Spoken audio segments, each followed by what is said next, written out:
Olá a todos e todas. Eu sou a professora Maria Lívia Torinho Moreto, professora do Instituto de Psicologia da Universidade de São Paulo, e agradeço aos meus colegas, professores Andrés Antunes e Francisco Lotufo Neto, pelo convite, porque esse convite me dá a oportunidade de compartilhar com vocês alguns dos temas que têm me ocupado no momento, enquanto psicanalista docente dessa universidade, e são temas a respeito de alguns aspectos psíquicos da vida acadêmica, em especial aqueles que dizem respeito ao sofrimento psíquico de jovens universitários, professores e funcionários. Parabenizo os professores pela iniciativa e pela coragem de colocar esse tema em pauta e agradeço o interesse de vocês que conosco se propõem a sustentar essa discussão a respeito desse tema tão sensível e por isso mesmo discussão sobre ele se faz tão necessária. Para começar, é necessário esclarecer que, do nosso ponto de vista, o que justifica a presença de um psicanalista nessa discussão é justamente a presença do sofrimento. É aquilo que às vezes nós, psicanalistas, chamamos de urgência subjetiva. Eu não vou conversar com vocês aqui, nesse breve espaço de tempo, sobre dados estatísticos, mas é fato que é inegável o aumento no ambiente universitário de situações de pessoas em sofrimento, de situações de pessoas deprimidas, de tentativas de suicídio e de suicídio propriamente. É fato que isso tem acontecido mais na universidade do que em outros ambientes. Ora, não estamos falando então de situações simples. E como sempre fazemos quando estamos diante de algo muito grave, de algo urgente, convém que aqui também façamos uma pausa. Primeiro para entendermos o problema, depois para que possamos pensar em intervenções pertinentes e eficazes que nos tornem capazes de enfrentá-lo com mais propriedade.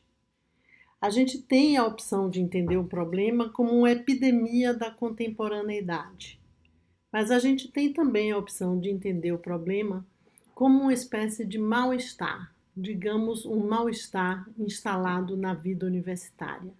Há um sofrimento que exige da gente uma postura interpretativa. Quando eu digo postura interpretativa, quero esclarecer dando um exemplo. Por exemplo, quando dentro de uma família ocorre um suicídio, na melhor das hipóteses, esse suicídio põe essa família a tentar se interpretar, se perguntar o que está acontecendo com a gente, o que aconteceu para que as coisas chegassem nesse ponto. O que quero dizer é que não deve ser diferente conosco na comunidade universitária. O que está acontecendo para que as coisas cheguem no ponto em que chegaram? É preciso fazermos uma leitura não precipitada do mal-estar na cultura universitária sobre o risco de transformarmos mal-estar em epidemia. Assim, perguntamo-nos: o que faz com que alguém que está na universidade comece a pensar em tirar sua própria vida, abrindo mão das perspectivas de futuro que se acenam? O que essa experiência nos ensina e como devemos tratar disso? Claro que é preciso tecermos estratégias para escutar e entender essas pessoas.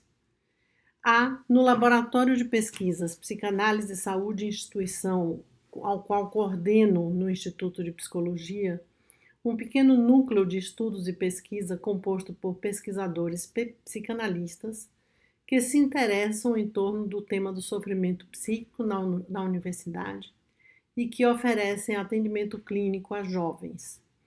É dessa experiência que consigo dizer para vocês algo do que temos escutado. Não é nosso objetivo, nesse breve espaço de tempo, apresentar com detalhes os conceitos psicanalíticos e as bases metodológicas que sustentam o nosso trabalho, mas é de fundamental importância compartilhar com vocês dois pontos que caracterizam esse trabalho. O primeiro é o valor que conferimos ao encontro que acolhe o sofrimento de quem nos procura. Há um princípio teórico básico de que todo sofrimento demanda reconhecimento. O primeiro ponto que eu quero chamar a atenção é a importância do valor que acolhe e reconhece o sofrimento de quem nos procura. O segundo ponto é que o nosso principal instrumento de trabalho é a escuta clínica. Nesse sentido, é fundamental que os profissionais se formem para aprimorar aquilo que teórica e clinicamente chamamos de escuta.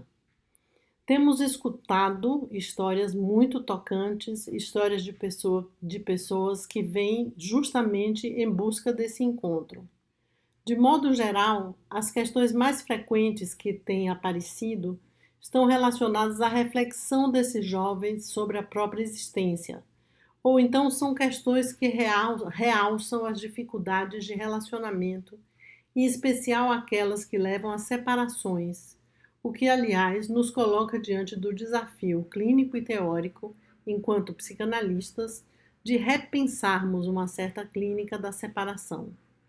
De modo mais específico, as questões mais frequentes a respeito da vida universitária se traduzem por meio da expressão de uma espécie de desencantamento generalizado, acompanhado do sentimento de desenraizamento, de não pertencimento, de segregação e de fracasso, o que nos faz pensar que estamos diante de jovens vivendo processos de desidealização que os levam ao silenciamento, no sentido clínico e teórico daquilo que chamamos de perda de voz.